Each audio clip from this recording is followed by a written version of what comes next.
Hello guys, आज का একটা নিউ ভিডিও নিয়ে চলে আসছি। আজকে মিনি কিবোর্ড বানাবো।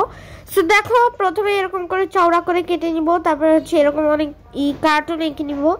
আঁকার পরে কিন্তু ওই যে দেখতেই পাচ্ছি এরকম কাগজের মতো আমি বসিয়েছি। এখন দেখাবো এগুলো কি করে বানিয়েছি।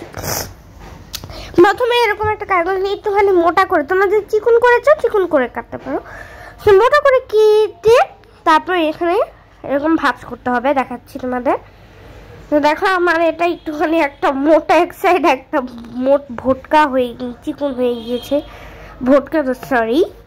তো গাইস আমার অনেক ঠান্ডা লেগেছি।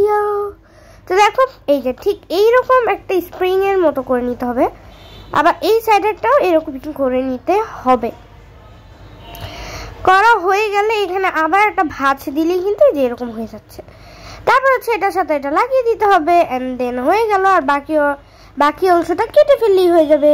ওয়াও! তো দেখো প্রথমে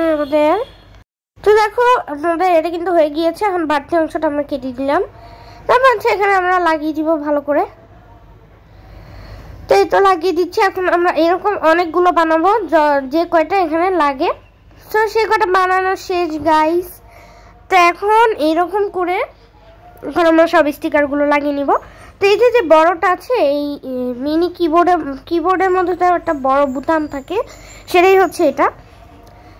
তো দেখো এখানে ভালো করে সবগুলো আঠা দিয়ে লাগিয়ে নিব স্টিকারগুলো, মানে এগুলো আমি সব এঁকে তারপরে লাগাচ্ছি। তো দেখো মিনি কিবোর্ড রেডি। তো পরে কিন্তু আমি যেগুলো ফাঁকা ফাঁকা লাগছিল এগুলো পরে আমি এখানে অনেক কিছু লাগিয়ে দিয়েছি সাথে করে, কারণ ফাঁকা ফাঁকা লাগছিল কিবোর্ডটা। পরে আবার কিছু ড্রয়িং করে আবার লাগিয়ে দিয়েছিলাম মাঝখানে যেগুলো ফাঁকা ফাঁকা ছিল। তো দেখো আমাদের mini keyboard, mini mouse and mini PC ready, মানে মিনি কম্পিউটার। সো আজকে এই ভিডিওটা এই পর্যন্তই। তোমাদের কাছে ভালো লেগে থাকলে অবশ্যই লাইক, কমেন্ট, শেয়ার, সাবস্ক্রাইব করতে ভুলবে না। আল্লাহ হাফেজ।